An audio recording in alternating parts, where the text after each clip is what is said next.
ملک ریاض نے کہا میں نے کبھی کسی سیاسی حریف کا حصہ نہیں بنا, مجھے 1 سال سے مجبور کیا جا رہا ہے جھوٹی گواہی دینے کے لیے, لیکن میں گواہی نہیں دوں گا. زلفی بخاری اس کے بعد آ گیا, اس کے بعد شہزاد اکبر آ گیا, انہوں نے گواہی دی کہ ہمیں مجبور کیا جا رہا ہے, ہماری فیملیز کو ہراساں کیا جا رہا ہے کہ لمبے عرصے سے کہ عمران خان کے خلاف گواہی دو گواہی دو. لوگ کھڑے ہو گئے. اور اب جو ہونے جا رہا ہے کچھ خبریں. ایک تو نواز شریف بلا مقابلہ نون لیگ کے صدر, کل جلسہ بھی ہونے جا رہا ہے جی 28 مئی یوم تکبیر, میاں صاحب کو انقلاب لانے جا رہے ہیں, ایسے ماحول بنایا جا رہا ہے. اب مجھے یہ بتائیں کیا الیکشن کمیشن میاں نواز شریف کے بلا مقابلہ منتخب ہونے پر کوئی نوٹس شوٹس, کوئی انٹرا پارٹی, کوئی نشان واپس لے گا؟ کوئی تحقیقات ہوں گی یا نہیں ہوں گی؟ لیکن شہباز شریف اور مریم نواز کی حکومتیں اور عدالتوں سے سرپرائز, ذرا میں وہ آپ سامنے رکھ لوں. پھر ایک تو آپ کو پتہ ہے کل شاہ محمود قریشی کی گرفتاری ڈالی گئی. اس کا صاف مطلب یہ ہے کہ عدالت جو ہے یہ سائفر والا کیس اڑا دے گی. اس سے صاف طور پر پتہ چل گیا کہ طاقتوروں سے معاملات مینج نہیں ہوئے, انہیں پتہ ہے سائفر والا کیس اڑ جائے گا.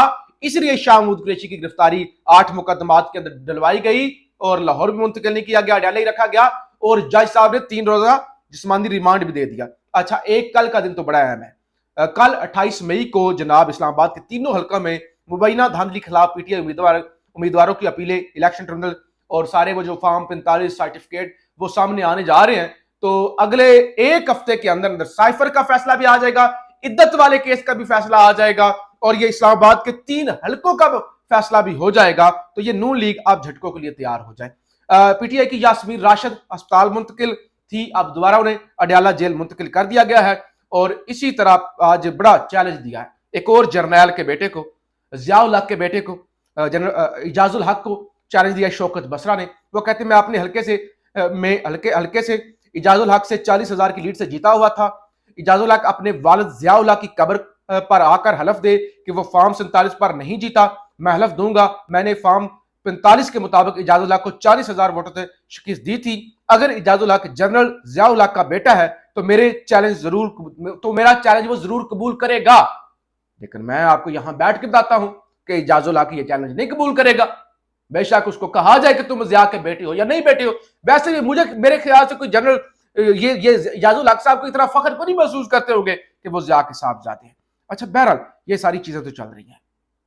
پھر فواز چودھری کی لاہور ہائی کورٹ کے اندر ان کو ضمانت ملی تھی 36 کیسز کے اندر, تو ان پہ کوئی تقریباً 47 کیسز ہیں. انہوں نے کہا کہ میں ایک ایک کی پیروی نہیں کر سکتا, ایک تو مجھے توسیع دی جائے میری ضمانت میں, اور پھر 47 کیسز کو جو ہے وہ یکجا کر دیا جائے, اکٹھا کر کے سنا جائے. تو اس پر بھی 2 رکنی بینچ نے لاہور ہائی کورٹ کو سماعت کی ہے اور انہوں نے فیصلہ محفوظ کر لیا ہے. سب سے اہم خبر اسلام آباد ہائی کورٹ سے سن لیں.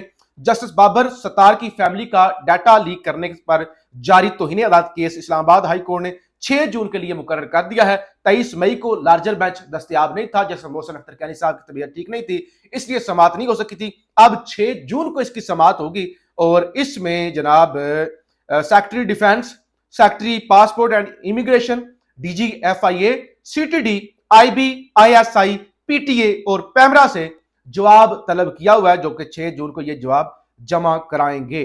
پھر جناب مریم نواز کیونکہ ہاری ہوئی ہیں فارم 45 کے مطابق مہر شرافت سے لاہور سے پی پی 159 سے, تو جسٹس سلطان تنویر نے نوٹسز جاری کر دیے ہیں. تو لہٰذا اب مریم نواز کی جیت بھی متنازع پہلے ہی تھی, کسی وقت بھی ان کے ہاتھ سے یہ سیٹ جا سکتی ہے. اور پھر تخت لاہور ایسے ڈگمگانا تو پہلے دن سے ہی وہ شروع ہے, بس ٹک ٹوکوں پہ ہی چل رہا ہے, تو بہرحال وہ بھی ہل جائے گا. اچھا, پھر اس کے بعد پشاور سے خبر سن لیں. پشاور سے کیا سرپرائز آ سکتا ہے. تیمور سلیم جھگڑا, علی زمان, حامد الحق اور عمران خان سونامی کی جانب سے عام انتخابات میں دھاندلی کے خلاف درخواستوں پر آج سماعت ہوگی. شہریار افریدی کے خلاف امجد افریدی اور آفتاب عالم کے خلاف عباس افریدی کی درخواست کو بھی سنا جائے گا. الیکشن ٹربیونل کے جج جسٹس وقار احمد 6 درخواستوں پر سماعت کریں گے. تو لہٰذا لاہور کے ٹربیونلز نے, پنجاب کے ٹربیونلز نے کام کرنا شروع کر دیا, کے پی کے کرنا شروع کر دیا, اور اسلام آباد کے اندر تو معاملات بالکل آپ سمجھ لیں کہ نتائج کی طرف پہنچے ہوئے ہیں. تو لہٰذا اب عدالتوں سے یہ جو کیسز ہیں جھٹکوں کے لیے تیار ہو جائیں. بس قاضی صاحب صرف ایک ہمت نہیں کر رہے, قاضی صاحب جو ہے وہ نہ فوجی عدالتوں والا کیس لگا رہے ہیں جو سویلین بیچارے ذلیل ہو رہے ہیں, فیملیز فوجی عدالتوں والا بھی کیس نہیں لگا رہے, بلے کی نظر ثانی والا بھی کیس لگا رہے, فارم 45 اور 47 والا کیس نہیں لگا رہے, 6 ججز نے جو خط لکھا تھا, از خود نوٹس دیا تھا, وہ کیس نہیں لگا رہے. تو قاضی صاحب, اور دوسری طرف ایک اور اہم چیز سن لیں, حکیم جاوید چودھری صاحب نے ایک انٹرویو کے اندر انکشاف کیا, ذرا سن لیں. بشرا بی بی سے متعلق آرمی چیف اور D G I S I soft corner رکھتے تھے کہ پرہیزگار خاتون ہیں, عبادت کا مسئلہ ہوگا, خاتون ہونے کی وجہ سے بنی گالا کی سہولت دی لیکن اب بشرا بی بی بہت تکلیف میں. تو لہٰذا جاوید چودھری کہتے ہیں کہ ڈی جی آئی ایس آئی اور آرمی چیف کا خیال تھا کہ کیونکہ بشرا بی بی خاتون ہیں, پرہیزگار بھی ہیں, تو اس لیے ان کو ان کے گھر میں رکھنا چاہیے تاکہ عبادت کے اندر مسئلہ نہ ہو. لہٰذا وہ اڈیالہ جیل آ گئی ہیں, لہٰذا اب یہاں ان کو تکلیف ہے. لیکن اس میں نقطہ کون سا نوٹ کرنے والا ہے, ڈی جی آئی ایس آئی نے جیل کے بجائے گھر میں رکھا, آرمی چیف نے رکھا. تو اس ملک کے اندر مارشل لا نہیں ہے تو اور کیا ہے؟ اس ملک کے اندر اگر اسٹیبلشمنٹ یا جرنیل ملک نہیں چلا رہے, فیصلے نہیں کرا رہے کس کو جیل میں رکھنا ہے کس کو گھر میں رکھنا ہے, نہیں فیصلے کر رہے, تو پھر کون ہے؟ اور پھر جب تنقید ہوتی ہے تو وہ کہتی ہیں کہ ہمارا سیاست سے تو کوئی تعلق نہیں ہے, آپ ہمیں سیاست میں کیوں گھسیٹتے ہیں؟ اور جاوید چودھری صاحب کہہ رہے ہیں کہ ان کی وجہ سے رکھا گیا.